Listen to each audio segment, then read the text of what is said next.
Hi everyone, welcome to our YouTube channel general studies for government jobs. তোমাদের যে reasoning class হচ্ছিল সামনে KP কনস্টেবলকে target করে, আজকে তার পরবর্তী ক্লাস নাম্বার 2, যেখানে আমরা ওয়েস্ট বেঙ্গল সাব ইন্সপেক্টর 2018 এর প্রিলিমিনারি পরীক্ষা যেটা হয়েছিল সেখানে আসা রিজনিং গুলো নিয়ে আলোচনা করবো বা জিআই নিয়ে আলোচনা করবো। এর আগেও একটি ক্লাস হয়েছে রিজনিং এর, আর তার আগে ম্যাথের ডাব্লিউপি প্রিভিয়াস ইয়ার কমপ্লিট হয়ে গেছে। যারা যারা দেখোনি, এই ভিডিওর ডিসক্রিপশন বক্সে তার প্লেলিস্ট লিঙ্ক তোমরা পেয়ে যাবে, সেখান থেকে ক্লাসগুলিকে অবশ্যই দেখে নাও। এবং যারা যারা এখন আমাদের Telegram channel jobs academy, Facebook page jobs academy এবং Facebook group general studies for government জবসে জয়েন হওনি, ডেসক্রিপশন বক্সে জয়েন হয়ে দেওয়া লিঙ্ক থেকে জয়েন হয়ে যাও, সেখানে তোমরা ভিডিও রিলেটেড ইনফরমেশন এবং প্রয়োজনীয় পিডিএফ পেয়ে যাবে। দেখো ফার্স্ট কি রয়েছে, যে match equal to OC ভিই J, তবে স্কোর ইকুয়াল টু কত হবে। এখানে কি হয়েছে, ম্যাচ ওয়ার্ড যেটা রয়েছে MATCH, সেটা হচ্ছে OCVEJ। তো কি হয়েছে, লেটার গুলো কোনোভাবে একই ফর্মে চেঞ্জ হয়েছে, অর্থাৎ এম হয়ে গেছে ও তে, এ হয়ে গেছে সি তে, ঠিক সেরকম ভাবে টি হয়ে গেছে ভি, সি হয়ে গেছে ই। তাহলে যদি আমরা দেখি লক্ষ্য করে, কি হয়েছে, এম হয়েছে ও, মানে MNO 2 নাম্বার, 3 নাম্বারে চলে গেছে। এ হয়েছে সি, এটাও দেখো ABC, এটা সি হয়ে গেছে। TUV, সেটাও তাই হয়েছে না, তাহলে একটা ঘর পেরিয়ে গেছে বা 2 ঘর করে এগিয়ে গেছে।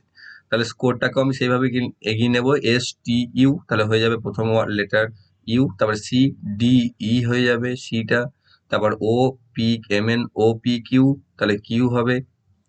তারপর আছে RST, দেখো এখানে ইউ UEQT, যেটা একমাত্র অপশন বি তেই রয়েছে। এতদূর করার পরেই আমি বুঝে যাচ্ছি, তো সেটা আমাদের আনসার হয়ে যাবে। তবু তুমি চাইলে পরেরটা করতে পারো, EFG আসবে, তাহলে আসবে আমাদের অ্যান্সার UEQTG, যেটা রয়েছে অপশন বি তে, সঠিক উত্তর স্কোর ইকুয়াল টু।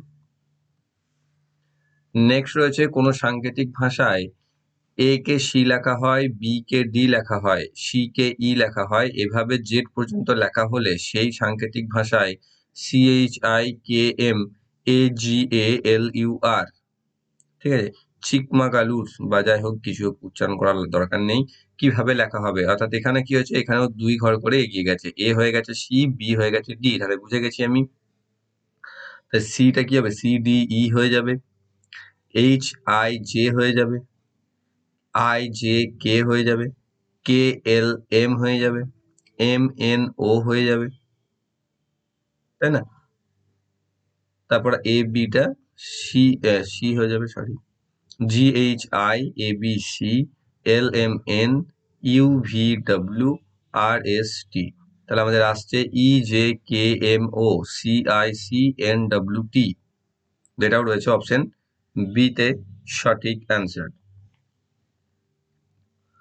নেক্সট হচ্ছে, নিম্নলিখিত শব্দগুলিকে অর্থবহ ক্রমানুসারে সাজান। কি রয়েছে, consultation, illness, doctor, treatment and recovery, অর্থাৎ স্টেজ ওয়াইজ বা পর্যায়ক্রমে আমাকে সাজাতে বলেছে এটা। তাহলে সবার ফার্স্ট কি হয়, সবার ফার্স্ট আমাদের ইলনেস বা আমাদের শরীর অসুস্থ হয়, তারপর আমরা কি যাই, তারপর আমরা ডক্টরের কাছে যাই। এটা ডক্টর কি করে, ডক্টরের সাথে আমাদের কনসালটেশন হয়, যে আমরা আলোচনা করি, এটা 3 নাম্বার স্টেজ। কনসালটেশনের পর কি করে, ডাক্তার আমাদের ট্রিটমেন্ট করে, যেটা 4 নাম্বার স্টেজ। ট্রিটমেন্টের পর আমরা রিকভার করতে পারি, যেটা হচ্ছে 5 নাম্বার স্টেজ। তাহলে ফার্স্ট স্টেজ হচ্ছে এটা, সেকেন্ড স্টেজ হচ্ছে এটা, third, fourth and fifth stage হচ্ছে ওটা। তাহলে আমাদের কি আসছে সিরিজটা, প্রথমে আসছে 2, তারপরে আসছে 3, তারপরে আসছে 1, তারপর আসছে 4, তারপর আসছে 5। 2, 3, 1, 4, 5, যেটা রয়েছে অপশন ডি তে সঠিক অ্যান্সার। নেক্সট, কোন একটি নির্দিষ্ট বছরে গান্ধীজির জন্মদিন ছিল রবিবার, সেই বছরে ক্রিসমাস কবে হবে। গান্ধী জয়ন্তী কবে হয়, গান্ধী জয়ন্তী 2 অক্টোবর, ঠিক। আর ক্রিসমাস কবে পালন করি আমরা, 25 ডিসেম্বর।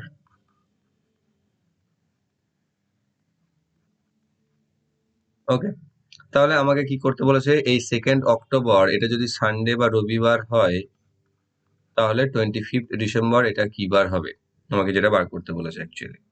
খুব পপুলার দিন দিয়ে দিলে আর উল্লেখ করে দেবে না সেই তারিখটা, যেমন এখানে গান্ধীজির জন্মদিন, যেটা আমাদের কাছে খুব পরিচিত একটা দিন, ক্রিসমাসও ঠিক একই রকম ভাবে পরিচিত একটা দিন, তো সেক্ষেত্রে ডেট উল্লেখ নাও করে দিতে পারে, তোমাকে জানতে হবে। তাহলে এখানে কি করব আমরা 2nd অক্টোবর টু 25th ডিসেম্বরের মধ্যে ডেজ ডিফারেন্স বার করব। অক্টোবর হচ্ছে 31 ডেজ এ হয়, তার মধ্যে 2 ধরে নিয়েছে এখানে, তাই 2 বাদ দিয়ে দেবে, মানে 29 চলে আসবে এখান থেকে। নভেম্বর ফুল মান্থ পেয়ে যাবে, নভেম্বর 30 মান্থ দিনে হয়, আর ডিসেম্বরের 25th অব্দি গেছে, মানে 25th। তাই টোটাল যদি আমি যোগ করি 5 আর 9 14 4 থাকছে 1 6 আর 7 আর 1 8, মানে টোটাল আসে 84 ডেজ। ঠিক, তার টোটাল আসছে কত? 84 ডেজ। তাহলে 84 ডেজ এর মধ্যে এবার অড ডে আমাকে বার করতে হবে। কি করে বার করি আমরা? 7 দিয়ে ভাগ করব, 7 12 84 কেটে যাবে। তাহলে কোনো অড ডে আসছে না, মানে যেদিন ছিল 2nd অক্টোবর ও 25 ডিসেম্বরও সেই দিনই হবে, অর্থাৎ রবিবার ছিল এখানে, তাহলে সেটাও রবিবারই হবে। অপশন ডি তে রয়েছে সঠিক উত্তর। নেক্সট হচ্ছে, যদি প্লাস মানে মাইনাস হয়, মাইনাস মানে গুণ, ভাগ মানে যোগ এবং গুণ মানে ভাগ হয়, তবে এটার ভ্যালু কত? তো এখানে চিহ্নগুলোকে চেঞ্জ করে নিয়ে বসিয়ে দেব। 10 গুণের অর্থ হচ্ছে ভাগ, তাহলে ভাগ 5, ভাগের অর্থ হচ্ছে যোগ, যোগ 3, বিয়োগের অর্থ হচ্ছে গুণ, তাহলে গুণ 2, যোগের অর্থ হচ্ছে বিয়োগ, বিয়োগ 3। ঠিক, তাহলে এখান থেকে আমি পাচ্ছি 2 যোগ যোগ 3 2 গুণ হয়ে গিয়ে 6 মাইনাস 3, 6 আর 2 8 বিয়োগ 3 মানে আসছে 5। আমাদের অ্যান্সার অপশন সি তে রয়েছে সঠিক উত্তর। নেক্সট, নিম্নলিখিত বছরগুলি বিবেচনা করুন। দিয়েছে কিছু বছর এবং এদের মধ্যে কতগুলি লিপ ইয়ার আছে। লিপ ইয়ার আমরা জানি, প্রত্যেকে শুনে নিয়েছি। লিপ ইয়ার কি হয় আমাদের একটু ব্যাখ্যা করে দিই, অহেতুক জ্ঞান দিয়ে দিই তোমাদের, একটু প্রয়োজন নেই যদিও, ওকে শুনে নাও। যে আমাদের যে পৃথিবী সূর্যকে পরিক্রমণ করে, তার পরিক্রমণ কাল হচ্ছে 365 দিন 5 ঘন্টা 48 মিনিট 46 সেকেন্ড। ঠিক আছে, 365 ডেজ 5 hours 46 minutes, না 48 minutes, 48 minutes 46 সেকেন্ড বা 46 মিনিট 48 সেকেন্ড কিছু একটা হবে। হ্যাঁ, এটা একটু চেক করে নিয়ে। ক্লিয়ার? তো এই যে প্রায় কিন্তু আমরা কি করি, আমরা ইয়ার ধরি সাধারণত 365 ডেজে এইটাতে। তাহলে এই 5 ঘন্টা 48 মিনিট 46 সেকেন্ড বা 5 ঘন্টা 46 মিনিট 48 সেকেন্ড, কি মাথাতে পারছে না কেন, যাই হোক, তো এই 5 ঘন্টা 48 মিনিট 46 সেকেন্ড এই যে এক্সট্রা, এটা কি হয় বাদ ধরিয়ে দিই, আমরা হিসাবের মধ্যে রাখি না, কারণ আমরা প্রত্যেকে জানি যে 365 দিনে বছর। তো এই যে এক্সট্রা পড়ে থাকছে 5 ঘন্টা 48 মিনিট 46 সেকেন্ড বা প্রায় 6 ঘন্টা, এখানেও কিন্তু প্রায় 11 মিনিট আমরা এক্সট্রা ধরি। ঠিক আছে, প্রায় 11 মিনিট আমরা এক্সট্রা ধরে নিই, প্রায় 6 ঘন্টা ধরি, এবং সেটাই কি হয় প্রত্যেক 4 বছর অন্তর, দেখো 4 দিয়ে গুণ করলে 24 আওয়ার্স আমাদের এক্সট্রা পড়ে থাকছে, যেটা 4 বছর অন্তর এই 365 ডেজ এর সাথে আমরা অ্যাড করে 366 ডেজ করি, যেটাকে আমরা বলি লিপ ইয়ার। ঠিক, এটা হচ্ছে 366 এ হয়। কিন্তু এই যে দেখো 11 করে আমরা যেটা বেশি ধরছি, সেই কারণে শতাব্দীর যে সালগুলো হয়, তো এটা আমরা দাঁড়াও তার আগে একটু বলে দিই, যে এই যে লিপ ইয়ার হয়, সেই লিপ ইয়ারে কি করি আমরা, যেটা হচ্ছে আমাদের ফেব্রুয়ারি মাস, সেই ফেব্রুয়ারি মাস যেটা 28 ডেজে হয়, তাকে আমরা 29 ডেজে হিসাব করি। ওকে, তো সেটা আমাদের এই বিশেষ করে সাল তারিখের অঙ্ক বা ক্যালেন্ডার অঙ্ক যেগুলোকে বলি, তাতে বেশ কাজে লাগে। এই লিপ ইয়ার একটা মেন বলতে পারো ওখানকার গুরুত্বপূর্ণ জিনিস। তো এই যে লিপ ইয়ার হচ্ছে, সেই লিপ ইয়ারটাতে দেখো ঠিক আমরা করার চেষ্টা করছি না, যে আমরা এক্সট্রা যেটা পড়ে রয়েছে 5 ঘন্টা 48 মিনিট 46 সেকেন্ড, তাকে আমরা ব্যালেন্স করার জন্য 4 বছর অন্তর একদিন করে বাড়িয়ে দিচ্ছি। তো সেই 4 বছর পর পর একদিন করে যেহেতু বাড়াচ্ছি, সেই জন্য যে সমস্ত বছরগুলোকে 4 দ্বারা ভাগ করলে ভাগফল মিলে যায়, তাদেরকে আমরা লিপ ইয়ার বলি। অর্থাৎ কোন একটি ইয়ার যদি দেখি যে 4 দ্বারা বিভাজ্য কিনা, তাহলে আমরা সেটাকে লিপ ইয়ার বলতে পারি। এবার দেখো এখানে যে সালগুলো দিয়েছে 1600, 1700, 1800, 1900, 2000, 2100, 2200, 2300, 2400, প্রত্যেকটাই 4 দিয়ে বিভাজ্য। 4 দিয়ে ভাগ করলে প্রত্যেকটাই ভাগ চলে যাবে। তার মানে সবগুলোই কি লিপ ইয়ার? তা নয়। কেন নয়? কারণ এই যে আমি 11 মিনিট এক্সট্রা যেটা নিয়ে নিচ্ছি, দেখো প্রত্যেকবার নিচ্ছি না, 5 ঘন্টা 48 মিনিট 46 সেকেন্ড রয়েছে, তার জায়গায় আমি 6 ঘন্টা ধরে ধরছি, যেটা 11 মিনিট এক্সট্রা ধরছি। সেটা আবার কি হচ্ছে, প্রত্যেক 100 বছর নয়, 400 বছর পর পর। ঠিক আছে, 400 বছর পর পর তার হিসাবটা মিলছে। ঠিক আছে, কিন্তু বাকি 100 বছরে গিয়ে মেলে না। সেই জন্য প্রত্যেক শতাব্দীর হিসাবে প্রতি শতাব্দীতে আমাদের সেটা বাড়তি থেকে যায়। সেই জন্য প্রত্যেক শতাব্দীর যে সালগুলো রয়েছে, যে সমস্ত সালগুলো 400 দ্বারা বিভাজ্য যায় না, তাকে আমরা লিপ ইয়ার হিসাবে ধরি না। অর্থাৎ দেখো 1700-কে 4 দিয়ে তো বললাম ভাগ চলে যায়, কিন্তু 1700 সালটা লিপ ইয়ার নয়। কেন নয়? তার কারণ এটি 400 দিয়ে ভাগ যাবে না। কেন এটাকে আমরা ধরিনি বা এটাকে কেন আমরা লিপ ইয়ার করলাম না? তার কারণ এই যে এই 11 মিনিট যেটা আমরা এক্সট্রা ধরে ধরে লিপ ইয়ার বানিয়ে ফেলছিলাম, সেটাকে ব্যালেন্স করার জন্য, যেটা 400 বছর অন্তর অন্তর শতাব্দী সালগুলোকে আমরা লিপ ইয়ার করে থাকি, বাকি 3টে করে করি না। মাঝখানে 3টে করে গ্যাপ থাকে। এবার দেখো এত জ্ঞান তোমাদেরকে দিলাম, তো কাজে লাগলো কিনা জানি না। তো এবার দেখো এখানে 400 দিয়ে ভাগ, অর্থাৎ শতাব্দী সাল যদি থাকে, অর্থাৎ শেষে যদি 2টো করে শূন্য থাকে অ্যাকচুয়ালি, তাহলে যেটা সাল হয় সেটাকে শতাব্দী সাল বলে থাকি আমরা, এবং সেটাকে বা শতক বলে থাকি। সেটা যদি 4 দিয়ে নয়, সেটা যদি 400 দিয়ে ভাগ যায়, তবে সেটাকে আমরা লিপ ইয়ার হিসাবে গণ্য করি। তাহলে এখানে দেখো 1600টা 400 দিয়ে বিভাজ্য, তারপর 2000টা 400 দিয়ে বিভাজ্য, আর 2400টা 400 দিয়ে বিভাজ্য। তো এই 3টে হচ্ছে 400 দ্বারা বিভাজ্য, তাহলে এই 3টে হচ্ছে লিপ ইয়ার, বাকিগুলি নয়। অতএব অপশন বি তে রয়েছে সঠিক উত্তর। ওকে, নেক্সট রয়েছে 7 নাম্বার। একটি ছবি দেখিয়ে সুরেশ বলল, উনি আমার ঠাকুরদার একমাত্র পুত্রের একমাত্র কন্যা। সুরেশের সাথে ছবির ব্যক্তির সম্পর্ক কি? সুরেশের ঠাকুরদা মানে কি? সুরেশের ঠাকুরদা মানে হচ্ছে তার ফাদার বা তার বাবা, তার বাবার বাবা, তাই না? গ্র্যান্ডফাদার। ওকে, তো এখানে বলছে তার গ্র্যান্ডফাদারের একমাত্র সন্তান বা একমাত্র পুত্র। তাহলে একমাত্র পুত্র অবশ্যই সুরেশের বাবাই হবে, তাই না? কারণ পুত্র একমাত্র কন্যা থাকলে থাকতে পারে। সেই পুত্রের তো ছেলে তো আবার সুরেশ, তার একমাত্র কন্যা বলে দিয়েছে সেই ছবিটা যেটা রয়েছেন ব্যক্তিটি। ঠিক আছে, কন্যা আমি যদি এখানে জাস্ট লিখে রাখি, তাহলে হিসাবে কি হচ্ছে, সে দেখো সুরেশের যে বাবা তারই মেয়ে, অর্থাৎ সুরেশের বোন বা দিদি। তাহলে এখানে তো দিদি নেই বা বোন রয়েছে, অপশন সি তে রয়েছে সঠিক উত্তর। নেক্সট হচ্ছে নিম্নলিখিত চিত্রে কতগুলি ত্রিভুজ আছে তা নির্ণয় করো। 12, 10, 8 নাকি 14? এটা করে করে তোমরা অভ্যস্ত থাকবে এবং চট করে করতেও পারবে। দেখো প্রথমে এই প্যাটার্নটা লক্ষ্য করো, আমি এখানে এঁকে দিচ্ছি। এইরকম যদি থাকে তখন মাঝখানে 1, 2 যোগ করে দিতে হয়। 1 + 2 = 3, অর্থাৎ এটা 1 নম্বর ত্রিভুজ, এটা 2 নম্বর ত্রিভুজ, যোগ করে দিলে 3টে হয়ে যায়। ঠিক অনুরূপ ভাবে এই দিক থেকে এই একটা পাচ্ছ দেখো, অর্থাৎ এইরকম ভাবে এখানেও 3টে থাকছে।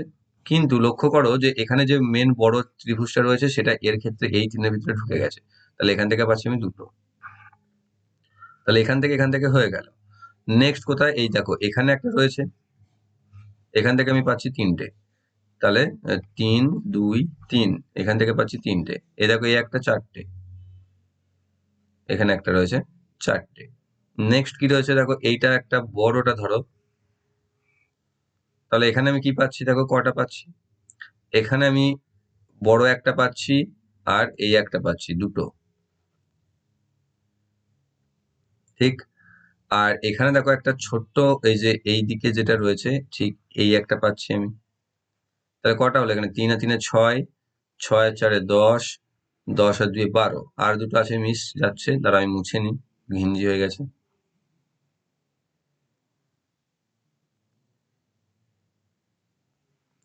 আর তাহলে কি হলো দেখো, এখান থেকে 1টা 2টো 3টে 4টে 5টা, এই একটা দেখো 6টা, এই পুরো একটা 7টা, এখান থেকে 8টা 9টা 10টা, পুরোটা 11টা, এইদিকে এটা 12টা, আর তোমার আসছে এই একটা 13টা, আর এই অর্ধেক একটা, টোটাল 14টা এখানে আসবে। ঠিক আছে, অপশন ডি তে থাকছে সঠিক উত্তর। এবার এখানে তুমি গুলিয়ে ফেলবে না, এগুলো পার্ট পার্ট করে করে নিতে হবে। যদি এরকম প্যাটার্ন থাকে তার মধ্যে 3টে থাকবে। তাহলে প্রথমে দেখো এখানে এইটা যেটা রয়েছে সেখানে 3টে, এখানে 2টো, 5টা হয়েই গেল। 5টা হয়ে যাওয়ার পর তুমি আবার ঠিক সেরকম ভাবে এইখানে এইটুকুকে যদি দেখো, এটাকে 2টো ভাগে ভাগ করে দিয়েছে, তাহলে 5টা, এদিকে 2টো 7টা হয়ে গেল। আবার এইখানে এই ভাগের জন্য এখানে একটা, এখানে একটা, এখানে একটা, 3টে চলে এসছে। ঠিক, তাহলে এই 3টে, তারপরে কি হচ্ছে, এই দিক থেকে তুমি পাচ্ছ 4টে, 5 আর 2 7 আর 3 10, আর এদিক থেকে পাচ্ছ 3টার একটা 4টে, তার টোটাল হয়ে যাচ্ছে 14টা। অপশন নাম্বার ডি তে রয়েছে সঠিক উত্তর। নেক্সট হচ্ছে কোনো ঘড়ির আয়নায় 12:40 দেখালে প্রকৃত সময় কত? যদি এটা তুমি দেখে বা ছবি এঁকে করে ফেলতে পারো তাহলে ভালো কথা, আর যদি ছবি না করো তাহলে ট্রিক্স হচ্ছে 24 আওয়ার্স থেকে বাদ দিয়ে দিতে হয়। 24 আওয়ার্স থেকে এটাকে বাদ দিয়ে দিতে হবে। 24 আওয়ার্স থেকে বাদ দেওয়ার জন্য এটাকে আমি 23 ঘন্টা 60 মিনিট করে নেবো, নিয়ে এটা 12:40 বিয়োগ করে দেবো, তাহলে যেটা আসবে সেটা রিভার্স হয়ে যায়। তাহলে এখান থেকে পাচ্ছ 20 মিনিট আর এখান থেকে পাচ্ছ 11, তাহলে বাজবে 11:20 অপশন নাম্বার বি এতে রয়েছে সঠিক উত্তর। আর নয়তো তুমি মনে মনে ছবি কল্পনা করেও করতে পারো, অঙ্ক না হিসাব করে, কিন্তু এইভাবে হিসাব করে করে নিতে পারো, যেটা অ্যাকুরেট চলে আসবে, এক চান্সে চলে আসবে, সময়ও কম লাগবে। নেক্সট হচ্ছে স্টার চিহ্নটির বিপরীত পার্শ্বে কোন চিহ্নটি আসবে? দেখো এই যেগুলো অঙ্ক থাকে যেখানে 4টে করে ছবি থাকে, কিন্তু অ্যাকচুয়াল এটা করার জন্য আমাদের 2টো ছবি এনাফ থাকে, দরকার হয় না। তো এইখানটাতে লক্ষ্য করে দেখো, ডলার চিহ্ন রয়েছে, তার ঠিক ডান পাশে রয়েছে প্লাস সাইন, ওপরে রয়েছে স্টার। এবার ঠিক কি হয়েছে দেখো, এটাকে যদি আমি একবার এইরকম ভাবে ঘুরিয়ে দিই, অর্থাৎ উপর দিকে ডলারকে উপরে নিয়ে চলে গেছি, ঠিক দেখো এখানে প্লাস সাইন চলে এসছে, সেটা কিন্তু যেখানকার সেখানেই আছে, তাই না? অর্থাৎ দেখো এই যে পিছন দিক গেল, সেই পিছন দিকে কোথায় চলে গেল, স্টারটা দেখো পিছন দিকে চলে গেল না? তা স্টার যদি পিছন দিকে চলে যায়, তার উল্টো দিকে কে রয়েছে? এখানে যেটা রয়েছে যেটা রয়েছে 8, তাহলে স্টারের উল্টো দিকে কি রয়েছে? 8 রয়েছে, অপশন এতে রয়েছে সঠিক উত্তর। ক্লিয়ার? তো 2টো ছবি এনাফ হয়, সাধারণত 4টে আমাদের বোকা বানানোর জন্য বা কনফিউজ করার জন্য দেওয়া থাকে। নেক্সট হচ্ছে 5টি বালকের মধ্যে বি এর থেকে লম্বা কিন্তু ডি এর মতো লম্বা নয়, সি এর থেকে লম্বা কিন্তু এর থেকে মেটে, দীর্ঘতমটি কে? অর্থাৎ দীর্ঘতম বলেছে, তো প্রত্যেকটা বাক্য থেকে দীর্ঘতমকে আইডেন্টিফাই করো। এখানে বলছে 5টি বালকের মধ্যে বি এর থেকে লম্বা, মানে এ প্রথমে বাদ চলে গেল। এবার বলছে বি ডি এর মতো লম্বা নয়, মানে বি বাদ চলে গেল, ডি সব থেকে লম্বা। এবার বলছে সি এর থেকে লম্বা, তাহলে ই বাদ চলে গেল, কিন্তু এর থেকে মেটে, তাহলে এ তো এখানে প্রথমেই বাদ গেছে, মানে এখানে বাদ চলে গেল। তাহলে সবাই বাদ চলে গেল, কে পড়ে থাকলো? ডি, তাহলে সে সব থেকে লম্বা হচ্ছে ডি, অপশন নাম্বার ডি তে রয়েছে সঠিক উত্তর। বুঝতে পারলে কি এটা কিভাবে করতে হয় বা এটা পরীক্ষা খাতায় করবে কিভাবে? তুমি লিখে লিখে করার কোনো প্রয়োজন নেই, আরেকবার দেখে নাও বা আরেকবার বলে দিচ্ছি তোমাদের, যে এখানে কি চেয়েছে, সব থেকে দীর্ঘতমকে, তো প্রত্যেকটা লাইন থেকে দীর্ঘতমকে রাখো আর বাকিকে বাদ দিয়ে দাও। যেমন এখানে বলেছে বি এর থেকে লম্বা, তাহলে এখানে এ আর বি এর মধ্যে কে লম্বা? বি লম্বা, তাহলে এ বাদ গেল। এবার বলছে কিন্তু ডি এর থেকে লম্বা নয়, মানে ডি লম্বা বেশি, তাহলে বি বাদ চলে গেল। এবার চলে এসো সি এর থেকে লম্বা, মানে ই বাদ চলে গেল, কিন্তু এর থেকে মেটে, মানে সিও বাদ চলে গেল, এ থাকলো। এবার এ দেখো প্রথমে বাদ দিয়ে দিয়েছি না, তাহলে এটাকেও বাদ দিতে হবে, কারণ এর থেকে তো বি লম্বা ছিল। তাহলে কে পড়ে থাকলো আলটিমেটলি না কাটা অবস্থায়? ডি, তাহলে সেই হচ্ছে সব থেকে লম্বা, অপশন নাম্বার ডি তে রয়েছে সঠিক উত্তর। নেক্সট রয়েছে রাধা সুনিতার থেকে ছোট কিন্তু রিতার থেকে বয়সে বড়, রিতা গীতার চেয়ে বড়, শ্যাম রিতার থেকে বড় কিন্তু রাধার থেকে বয়সে ছোট। ঠিক আছে, এদের মধ্যে কনিষ্ঠতম কে? তাহলে কনিষ্ঠতম বলতে ছোটকে বোঝাচ্ছে, বা ছোটকে সেটা, এটাও ঠিক তাই, ছোট চেয়েছে তো ছোটকে আইডেন্টিফাই করতে থাকো, যে রাধা সুনিতার থেকে ছোট, তাহলে সুনিতার থেকে ছোট মানে সুনিতা বাদ গেল, কিন্তু রিতার থেকে বয়সে বড়, মানে রিতা হচ্ছে সব থেকে ছোট। রিতা গীতার চেয়ে বড়, তাহলে গীতা হচ্ছে সব থেকে ছোট। শ্যাম রিতার থেকে বড়, রিতা তো বাদ চলে গেছে, মানে শ্যামও বাদ চলে যাবে, কিন্তু রাধার থেকে বয়সে ছোট, মানে রাধা বড়, রাধা বাদ চলে গেছে অলরেডি। তাহলে পড়ে থাকছে কি আলটিমেটলি? গীতা, তাহলে গীতা হচ্ছে সব থেকে ছোট, অপশন ডি তে রয়েছে সঠিক উত্তর। নেক্সট হচ্ছে নিম্নের কোনটি সমগোত্রীয় নয় তা নির্ণয় করুন। এইরকম একটা থেকেই থাকে ম্যাক্সিমাম সময়, যে লঙ্কা, রসুন, আদা এবং আলু। তো এখানে সহজেই আইডেন্টিফাই করতে পারবে। এটাকে অনেকে অনেক রকম ভাবে করে, কিন্তু যেটা মেজরিটি থাকে সেটাকেই আমরা ধরে নিই। যেমন দেখো এখানে তুমি বলতে পারো যে রসুন, আদা এবং আলু তিনটে মাটির নিচের ফসল, আর লঙ্কা যেটা একমাত্র মাটির উপরে, সেই হিসাবে লঙ্কা, এবং এটাই কারেক্ট আনসার। ঠিক। কিন্তু তুমি যদি এবার বলো যে লঙ্কা, রসুন আর আদা এই তিনটেকে আমরা মশলা হিসেবে ব্যবহার করি, আর আলু একটা প্রধান খাদ্য হিসেবে ব্যবহার হয় আমাদের, তো সেই হিসাবে আলুকে তুমি ডিফারেন্ট করতে পারো। তো এগুলোর যুক্তিগত ভাবে না অনেক ধরনের চলে আসে, কিন্তু তার মধ্যে সব থেকে যেটা বেশি ভ্যালুয়েবল হয় সেটাকে আমাদের মেনে নিতে হয়। নেক্সট রয়েছে যে একদিন সকালে রাস্তার মোড়ে উদয় এবং বিশাল মুখোমুখি দাঁড়িয়ে কথা বলছিল, যদি বিশালের ছায়া উদয়ের বাঁ দিকে পড়ে, কখনকার কথা বলেছে? এটা সকালের কথা। এবার বলছে উদয়ের ঠিক বাঁ দিকে, তোমার বাঁ দিকে ছায়াটা ফেলে দাও, মানে এখানে ধরে নাও কেউ দাঁড়িয়ে রয়েছে, তার ছায়া পড়ছে এখানে বাঁ দিকে, তা আমি তাহলে এখানে আছি নিশ্চয়ই, তাহলে আমার বাঁ দিকে ছায়া পড়ছে, তাহলে আমি হচ্ছি উদয়, তাহলে উদয়ের বাঁ দিকে, তবে উদয় কোন দিকে মুখ? এবার যদি সকালবেলা কি হয়, এই দিকটা যদি ইস্ট হয় তবে তো সূর্য এখানে থাকবে, তবে ছায়া পড়বে এদিকে, উল্টো দিকে, মানে ওয়েস্ট সাইডে। তাহলে আমি কোন দিকে তাকিয়ে আছি? আমিও নিশ্চয়ই নর্থ সাইডে তাকিয়ে আছি, আর আমি আছি দক্ষিণে। ঠিক আছে, আমি বিশালের দক্ষিণে আছি কিন্তু তাকিয়ে আছি বিশালের দিকে, তাই না? তাহলে মুখোমুখি দাঁড়ানোর কথা বলেছে, তাহলে আমি উত্তর দিকে তাকিয়ে আছি। অপশন নাম্বার এ তে রয়েছে সঠিক অ্যান্সার। নেক্সট রয়েছে A B C D E F G এবং এইচ বৃত্তাকারে কেন্দ্রের দিকে মুখ করে বসে আছে। ঠিক 8 জন আছে, 8টা একটা, তাহলে 8 সিটওয়ালা একটা টেবিল আমি ড্র করলাম। এখানে বলছে এফ সি এর ডান দিক থেকে তৃতীয়, সি এখানে তার ডান দিক থেকে তৃতীয় স্থানে, প্রথম, দ্বিতীয়, তৃতীয়, এখানে আছে এফ, এবং এইচ এর বাঁ দিক থেকে দ্বিতীয়, তাহলে এইচ থাকবে এখানে, এইচ এর বাঁ দিক থেকে দ্বিতীয়তে আছে এফ।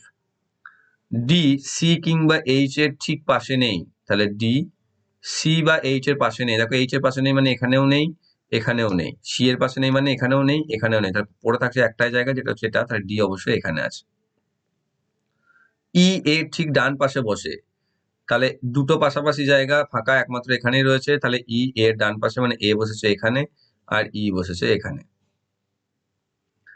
এবার বলছে এ জি এর ডান দিক থেকে দ্বিতীয় স্থানে বসেছে, এ জি এর ডান দিক থেকে, তাহলে জি বসবে এখানে, তবে জি এর ডান দিক থেকে দ্বিতীয় স্থানে এ এলো, তাহলে বাকি বেচারা বি থাকছে পড়ে, বি কে বসিয়ে দাও এখানে।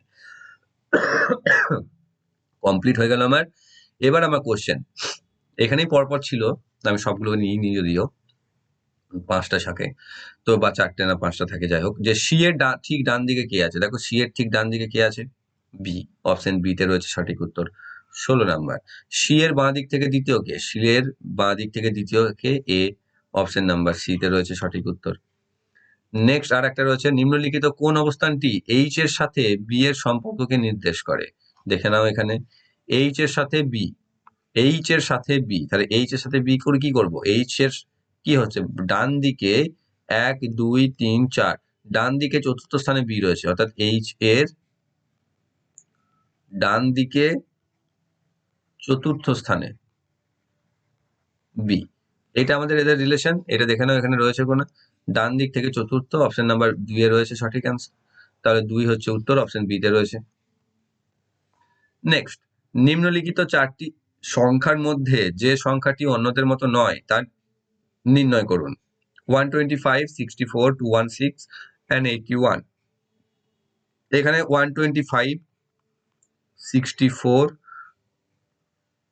216 and 81 যে সংখ্যাগুলো দিয়েছে, দেখো এখানে 125 যেটা হচ্ছে একটা কিউব নাম্বার বা 5-এর কিউব হিসাবে কাজ করে, 64 কেও আমি 4 এর কিউব হিসাবে করতে পারি, 216 কেও আমি 6 এর কিউব হতে করতে পারি, কিন্তু 81 যেটা একটা কিউব নাম্বার নয়, যেটা হচ্ছে স্কোয়ার নাম্বার, এবং যেটা হচ্ছে 9 এর স্কোয়ার।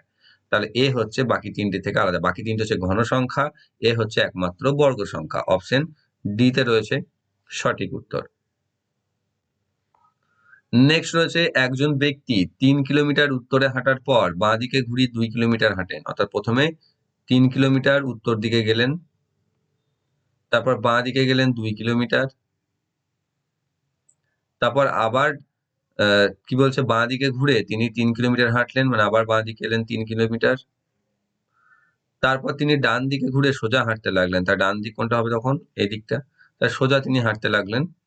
তাহলে এখন তিনি কোন দিকে হাঁটছেন? তাহলে উত্তর দিক ছিল এইটা, আমার নর্থ সাইড ছিল, আমি এখান থেকে শুরু করেছিলাম, তাহলে এটা যদি নর্থ সাইড হয় তাহলে এই দিকটা হচ্ছে ইস্ট সাইড, এই দিকটা হচ্ছে সাউথ, এই দিকটা হচ্ছে ওয়েস্ট, তাহলে এখন সে পশ্চিম দিকে মুখ করে রয়েছে বা পশ্চিম দিকে হাঁটছে। অপশন বি তে রয়েছে সঠিক উত্তর। নেক্সট, কোন অক্ষরগুলিকে শূন্যস্থানে পরপর বসালে সিরিজটি সম্পূর্ণ হবে? তো সিরিজটা আমরা দেখব। এখানে সবসময় বলেছি বারবার যে রিপিট লক্ষ্য করবে, দেখো এখানে ডবল বি রয়েছে, এখানে ডবল এ রয়েছে, এখানে ডবল সি রয়েছে, আবার এখানে ডবল বি ডবল সিও রয়েছে, তাহলে আমি বুঝতে পারছি যে সিরিজটা এরকম হতে পারে এ A B B C C. তাহলে এখানে দেখো সেটা বসিয়ে এ A B B C C, তারপর আবার দেখো এ এ, তারপর আবার বিবি, দেখো সি সি মিলে যাচ্ছে, তারপর আবার এ এ বিবি সি সি, তাহলে কি বসছে? A C B A, A C B A কোথায় রয়েছে? অপশন বি তে রয়েছে সঠিক অ্যান্সার। নেক্সট, নিম্নের 4টি বিকল্প ছবির কোনটি ছবির বিন্যাসকে সম্পূর্ণ করবে তা নির্ণয় করি। এখানে আমরা দেখতে পাচ্ছি দিয়ে দিয়েছে আমাকে, এই জায়গাটাতে কি আসবে বলতে বলেছে। এখানে কি আছে? একটা জাস্ট প্লাস সাইন রয়েছে, সেই প্লাস সাইনকে আবার কোণে কোণে কাটা কেটেছে এখানে, অর্থাৎ এরকম ভাবে, তারপর কি হচ্ছে, আবার সেটা প্লাস সাইনই আছে, কোণে কোণে কাটাটা উঠে গেছে, নিয়ে সেই কোণে কোণে জায়গাতে সেইটা চলে এসছে, এইটা চেঞ্জ এসছে। এখানে দেখো ঠিক তাই, এখানে একটা রম্বস আকৃতি বা বর্গক্ষেত্র আকৃতি রয়েছে, তাকেও ঠিক কোণে কোণে কাটা হয়েছে। আবার এখানে কি হচ্ছে, সেই কোণে কোণে কাটাটা চলে গেছে, নিয়ে সেই কাটার জায়গাতে গোল চলে এসছে, ছোট ছোট বিন্দু মতো। তো এখানেও যে সাইনটা আসছে, সেই সাইনটাতে দেখো প্লাস সাইনটার সাথে কল্পনা করো, এটা গোল দুদিকে রয়েছে, এখানে কাটা ক্রস এসছে, এখানে ক্রসটা উঠে যায়, কি হবে, ক্রসের জায়গাতেই এই গোল গোল বিন্দুগুলো হয়ে যাবে। তাহলে যেটা রয়েছে কোথায়, দেখো অপশন নাম্বার 2-এ এই চিত্রটা হয়ে যাবে সঠিক উত্তর। অপশন নাম্বার বি-তে রয়েছে কারেক্ট অ্যান্সার। নেক্সট এবং লাস্ট, যে নিম্নের কোন নকশাটি ভ্রমণার্থী ট্রেন এবং বাসের মধ্যে সেরা সম্পর্কটি নির্দেশ করে? দেখো, ট্রেন এবং বাস দুটোই হচ্ছে যানবাহনের দুটো মাধ্যম, বা সরি আমাদের যাতায়াতের দুটি মাধ্যম। তাহলে ট্রেন আর বাস এই দুটোকে আমি আলাদা করতে পারি, সিম্পল। তো এখানে কি হচ্ছে, ভ্রমণার্থী, সেই ভ্রমণার্থী কি হয়, ট্রেনেও যাতায়াত করতে পারে, বাসেও যাতায়াত করতে পারে, তাই না? তো এটার কোনো ফিক্সড কিছু নেই, কিছু ভ্রমণার্থী বা কিছু ক্ষেত্রে আমরা ট্রেনেও যাতায়াত করতে পারি, কিছু ক্ষেত্রে আমরা বাসেও যাতায়াত করতে পারি। তাহলে আমাদের যেটা সব থেকে বেটার কম্বিনেশন হবে এই তিনটের মধ্যে, যদি এটা ট্রেন হয় আর এটা বাস হয় আর এটা টুরিস্ট হয়, তাহলে এরকম ভাবে আমাদের সঠিক অ্যান্সার বা যেটা আসবে সব থেকে বেস্ট, অপশন নাম্বার এ তে রয়েছে সঠিক উত্তর। তোমাদের অনেকে মনে করতে পারে যে ডিটা কেন হবে না, কেন ডিটা, দেখো তুমি এই দুটোকে ট্রেন আর বাস করতে বললে ঠিক আছে, কিন্তু এই ওভারঅল যেটা বাইরে বাইরে পুরোটা, সেটা কি টুরিস্ট বা ভ্রমণার্থীকে তো বোঝাবে না, না? কারণ একসাথে বাস ট্রেন কিভাবে সম্ভব হবে, যে এটা তো তার মধ্যে ভ্রমণার্থীর মধ্যে বাস ট্রেন হয়ে গেল, বাস ট্রেন ছাড়াও অন্য কিছু তো সে ইউজ করতে পারে, বা আরো অন্য কিছু ইউজ করতে পারে, দুটোই ইউজ করতে পারে, কোনোটাও না ইউজ করতে পারে, সেরকমও থাকতে পারে। তো তাই এখানে ডিটাকে তুমি বাদ দিতে হবে, এবং অপশন এটা হয়ে যাবে সব থেকে বেস্ট কম্বিনেশন, অপশন এ হচ্ছে কারেক্ট অ্যান্সার। দেখো এখানে 22টা মতো এসছে, তার কারণ ওই একটা থেকেই যেটা সে সিট অ্যারেঞ্জমেন্ট ছিল, সেই জিনিসটাকেই বাড়িয়েছিল, সেখানে সবগুলো নেওয়া হয়নি। কারণ তুমি যদি একবার সিটটাকে ঠিক করে নিতে পারো, তো বাকি সব অঙ্কগুলোকে করতে পারবে। তো এই ছিল তোমাদের ওয়েস্ট বেঙ্গল সাব ইন্সপেক্টর 2018 এর প্রিলিমিনারি রিজনিং বা জিআই। আশা করছি তোমরা বুঝতে পেরেছো, প্রত্যেকটি বুঝতে কোনো সমস্যা থাকলে কমেন্ট বক্সে অবশ্যই কমেন্ট করে জানাবে। আর ভিডিওটি ভালো লাগলে অবশ্যই লাইক করবে, বন্ধুদের সাথে শেয়ার করবে। আর যারা যারা চ্যানেলটা নতুন রয়েছে, চ্যানেলটিকে সাবস্ক্রাইব করে বেল আইকন কল করে রাখবে, যাতে ভবিষ্যৎ ভিডিও নোটিফিকেশন সকলের আগে পেয়ে যাও। Thank you for watching.